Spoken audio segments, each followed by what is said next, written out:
Chapter 13. Fixing the nets. Sir Henry was more pleased than surprised to see Sherlock Holmes, for he had for some days been expecting that recent events would bring him down from London. He did raise his eyebrows, however, when he found that my friend had neither any luggage nor any explanations for his absence.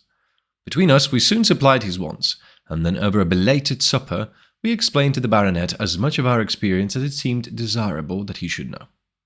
But first, I had the unpleasant duty of breaking the news to Barrymore and his wife.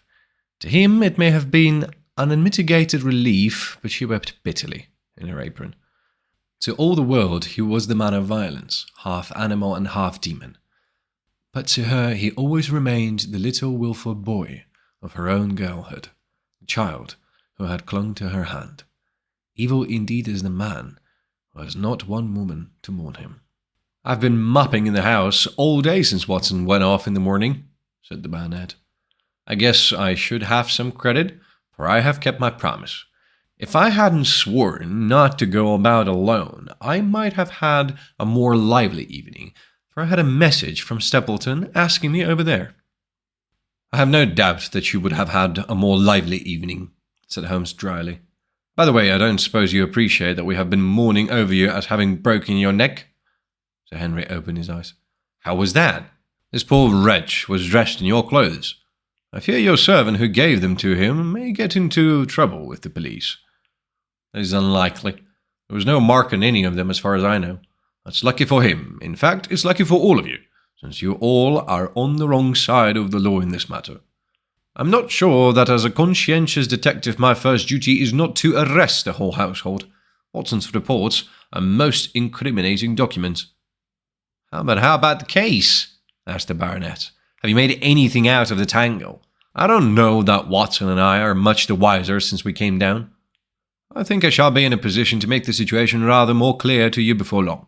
It has been an exceedingly difficult and most complicated business. There are several points upon which we still want light, but it is coming all the same. We've had one experience, as Watson has no doubt told you. We heard the Hound on the Moor, so I can swear that it is not all empty superstition. I had something to do with dogs when I was out west, and I know one when I hear one. If you can muzzle that one and put him on a chain, I'll be ready to swear you are the greatest detective of all time. I think I will muzzle him and chain him all right, if you will give me your help. Whatever you tell me to do, I will do." "Very good. And I will ask you also to do it blindly, without always asking the reason. Just as you like. If you will do this, I think the chances are that our little problem will soon be solved. I have no doubt—" He stopped suddenly and stared fixedly up over my head into the air. The lamp beat upon his face, and so intent was it, and so still, that it might have been that of a clear-cut classical statue, a personification of alertness and expectation. "What is it?" we both cried. I could see, as he looked down, that he was repressing some internal emotion. His features were still composed, but his eyes shone with amused exultation. "Excuse the admiration of a connoisseur," said he, as he waved his hand towards the line of portraits which covered the opposite wall. "Watson won't allow that I know anything of art, but it is mere jealousy because our views upon the subject differ. Now, these are a really very fine series of portraits." "Well, I'm glad to hear you say so," said Sir Henry, glancing with some surprise at my friend. "I don't pretend to know much about these things, and I'd be a better judge of a horse or a steer than a picture. I didn't know that you found time for such things." "I know what is good when I see it, and I see it now. That's a Nella, I swear, that lady in the blue silk over yonder, and the stout gentleman with the wig ought to be a Reynolds. They are all family portraits, I presume?" "Every one. Do you know the names?" "Barrymore has been coaching me in them, and I think I can say my lessons fairly well." "Who's the gentleman with the telescope?" "That is a Rear Admiral Baskerville, who served under Rodney in the West Indies. The man with the blue coat and the roll of paper is Sir William Baskerville, who was chairman of committees of the House of Commons under Pitt. And the cavalier opposite to me, the one with the black velvet and the lace?" Ah, you have a right to know about him. That is the cause of all of our mischief, the wicked Hugo who started the Hound of Baskervilles. We're not likely to forget him. I gazed with interest and some surprise upon the portrait. Dear me, said Holmes, he seems a quiet, meek-mannered man enough, but I dare say that there was a lurking devil in his eyes. I had pictured him more as a robust and ruffianly person. There's no doubt about the authenticity, for the name and the date, 1647, are on the back of the canvas. Holmes said little more, but the picture of the old roisterer seemed to have a fascination for him, and his eyes were continually fixed upon it during supper. It was not until later, when Sir Henry had gone to his room, that I was able to follow the trend of his thoughts. He led me back into the banqueting hall, his bedroom candle in his hand, and he held it up against the time-stained portrait on the wall. Do you see anything there? I looked at the broad-plumed hat, the curling love-locks, the white lace collar, and the straight, severe face which was framed between them. It was not a brutal countenance, but it was a prim, hard and stern, with a firm-set, thin-lipped mouth and a coldly intolerant eye. Is it like anyone you know? There is something of Sir Henry about the jaw. Just a suggestion, perhaps, but wait an instant. He stood upon a chair, and holding up the light in his left hand, he curved his right arm over the broad hat and round the long ringlets. Good heavens! I cried in amazement. The face of Stapleton has sprung out of the canvas. Ah, you see it now. My eyes have been trained to examine faces and not their trimmings. It is the first quality of a criminal investigator that he should see through a disguise. But this is marvellous. It might be his portrait. Yes, it is an interesting instance of a throwback, which appears to be both physical and spiritual. A study of family portraits is enough to convert a man to the doctrine of reincarnation. This fellow is a Baskerville. That is evident. The designs upon the succession. Exactly. This chance of the picture had supplied us with one of our most obvious missing links. We have him, Watson. We have him. And I dare swear that before tomorrow night he will be fluttering in our net as helpless as one of his own butterflies. A pin, a cork, and a cart. And we add him to the Baker Street collection. He burst into one of his rare fits of laughter as he turned away from the picture. I have not heard him laugh often, and it has always boded ill to somebody. I was up betimes in the morning, but Holmes was afoot earlier still, for I saw him as dressed, coming up the drive. Yes, we should have a full day today, he remarked, and he rubbed his hands with the joy of action. The nets are all in place, and the drag is about to begin. We'll know before the day is out whether we have caught a big, lean-jawed pike, or whether he has got through the meshes. Have you been in the Moor already? I have sent a report from Grimpen to Princetown as to the death of Selden. I think I can promise you that none of you will be troubled in the matter. And I have also communicated with my faithful Cartwright, who would certainly have pined down at the door of my hut, as a dog at his master's grave, if I had not set his mind at rest about my safety. What is the next move? To see Sir Henry. Ah, here he is. Good morning, Holmes, said the baronet. You look like a general who's planning a battle with his chief of the staff. That is the exact situation. Watson was asking for orders. And so do I. Very good. You are engaged, as I understand, to dine with our friends, the Stapletons, tonight. I hope that you will come also. They are very hospitable people, and I am sure that they would be very glad to see you. I fear that Watson and I must go back to London. To London? Yes, I think we should be more useful there at the present juncture. The baronet's face perceptibly lengthened. I hoped that you were going to see me through this business. The Hall and the Moor are not very pleasant places when one is alone. My dear fellow, you must trust me implicitly and do exactly what I tell you. You can tell your friends that we should have been happy to come with you, but that urgent business required us to be in town. We hope very soon to return to Devonshire. Will you remember to give them that message? If you insist upon it, there is no alternative, I assure you. I saw the baronet's clouded brow, that he was deeply hurt by what he regarded as our desertion. When do you desire to go? he asked coldly. Immediately after breakfast. We will drive in to Coombe Tracy, but Watson will leave his things as a pledge that he will come back to. Watson, you will send a note to Stapleton to tell him that you regret that you cannot come. I have a good mind to go to London with you, said the baronet. Why should I stay here alone? Because it is your post of duty. Because you gave me your word that you would do as you were told, and I tell you to stay. All right, then, I'll stay. One more direction. I wish you to drive to Medibit House. Send back a trap, however, and let them know that you intend to walk home. To walk across the moor. Yes, but that is the very thing which you have so often cautioned me not to do. This time, you may do it with safety. If I had not every confidence in your nerve and courage, I would not suggest it, but it is intentional that you should do it. Then I will do it.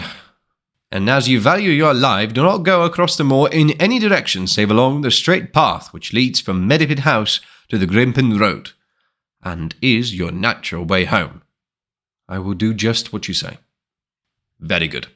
I should be glad to get away as soon after breakfast as possible, so as to reach London in the afternoon. I was much astounded by this programme, though I remembered that Holmes had said to Stapleton the night before that his visit would terminate next day. It had not crossed my mind, however, that he would wish me to go with him, nor could I understand how we could both be absent at a moment which he himself declared to be critical. There was nothing for it, however, but implicit obedience. So we bade good-bye to our rueful friend, and a couple of hours afterwards we were at the station of Coombe Tracy, and had dispatched the trap upon its return journey. A small boy was waiting upon the platform. "Any orders, sir?" "You will take this train to Town, Cartwright. The moment you arrive, you will send a wire to Sir Henry Baskerville in my name to say that if he finds the pocketbook which I have dropped, he is to send it by registered post to Baker Street." "Yes, sir." "And ask at the station office if there is a message for me." The boy returned with the telegram, which Holmes handed to me. It ran, "Wire received. Coming down with unsigned warrant. Arrive 5:40. The Strand." That is an answer to mine of this morning. He is the best of the professionals, I think, and we may need his assistance. Now, Watson, I think we cannot employ our time better than by calling upon your acquaintance, Mrs. Laura Lyons. His plan of campaign was beginning to be evident. He would use the baronet in order to convince the Stapletons that we were really gone, while we should actually return at the instant when we were likely to be needed. That telegram from London, if mentioned by Sir Henry to the Stapletons, must remove the last suspicion from their minds. Already I seemed to see our nets drawing closer around the lean-jawed pike. Mrs. Laura Lyons was in her office, and Sherlock Holmes opened his interview with a frankness and directness which considerably amazed her. "I am investigating the circumstances which attended the death of the late Sir Charles Baskerville," said he. "My friend here, Dr. Watson, has informed me of what you have communicated, and also of what you have withheld in connection with that matter." "What have I withheld?" she asked defiantly. "You have confessed that you asked Sir Charles to be at the gate at 10 o'clock. We know that that was the place and hour of his death. You have withheld what the connection is between these events." "There is no connection." "In that case, the coincidence must indeed be an extraordinary one, but I think that we shall succeed in establishing a connection after all. I wish to be perfectly frank with you, Mrs. Lyons. We regard this case as one of murder, and the evidence may implicate not only your friend Mr. Stapleton, but his wife as well." The lady sprang from her chair. "His wife!" she cried. "The fact is no longer a secret. The person who has passed for his sister is really his wife." Mrs. Lyons had resumed her seat. Her hands were grasping the arms of the chair, and I saw the pink nails had turned white from the pressure of her grip. "His wife!" she said again. "His wife! He's not a married man!" Sherlock Holmes shrugged his shoulders. "Prove it to me! Prove it to me! And if you can do so—" The fierce flash of her eyes said more than any words. "I have come prepared to do so," said Holmes, drawing several papers from his pocket. "Here is a photograph of the couple taken in York 4 years ago. It is endorsed Mr. and Mrs. Vandeleur, but you will have no difficulty in recognizing him, and her also, if you know her by sight. Here are 3 written descriptions by trustworthy witnesses of Mr. and Mrs. Vandeleur, who at the time kept St. Oliver's private school. Read them, and see if you can doubt the identity of these people." She glanced at them and then looked up at us with the set, rigid face of a desperate woman. "Mr. Holmes," she said, "this man had offered me marriage on condition that I could get a divorce from my husband. He has lied to me, the villain, in every conceivable way. Not one word of truth has he ever told me. And why? Why? I imagined that all was for my own sake. But now I see that I was never anything but a tool in his hands. Why should I preserve faith with him, who never kept any with me? Why should I try to shield him from the consequences of his own wicked arts? Ask me what you like, and there is nothing which I shall hold back. One thing I swear to you, and that is that when I wrote the letter, I never dreamed of any harm to the old gentleman who had been my kindest friend." "I entirely believe you, madam," said Sherlock Holmes. "The recital of these events must be very painful to you, and perhaps it will make it easier if I tell you what occurred, and you can check with me if I make any material mistake. The sending of this letter was suggested to you by Stapleton. He dictated it. I presume that the reason he gave was that you would receive help from Sir Charles for the legal expenses connected with your divorce." "Exactly. And then after you had sent the letter, he dissuaded you from keeping the appointment. He told me that it would hurt his self-respect that any other man should find the money for such an object, and that though he was a poor man himself, he would devote his last penny to removing the obstacles which divided us. He appears to be of a very consistent character. But then you heard nothing until you read the reports of the death in the paper." "No." "And he made you swear to say nothing about your appointment with Sir Charles." "He did. He said that the death was a very mysterious one, and that I should certainly be suspect if the facts came out. He frightened me into remaining silent." "Quite so. But you had your suspicions." She hesitated and looked down. "I knew him," she said. "But if he had kept faith with me, I should always have done so with him." "I think that on the whole you have had a fortunate escape," said Sherlock Holmes. "You have had him in your power, and he knew it, and yet you are alive. You have been walking for some months very near to the edge of a precipice. We must wish you good morning now, Mrs. Lyons, and it is probable that you will very shortly hear from us again." Our case became rounded off, and difficulty after difficulty thins away in front of us, said Holmes as we stood waiting for the arrival of the express from town. "I shall soon be in the position of being able to put into a single connected narrative one of the most singular and sensational crimes of modern times.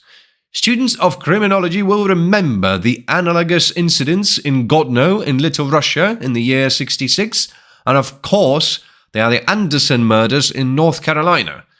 But this case possesses some features which are entirely its own. Even now we have no clear case against the very willy man.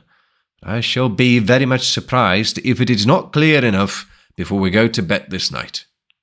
The London Express came roaring into the station, and a small, wiry bulldog of a man had sprung from a first-class carriage. We all 3 shook hands, and I saw at once, from the reverential way in which Lestrade gazed at my companion, that he had learned a good deal since the days when they had first worked together.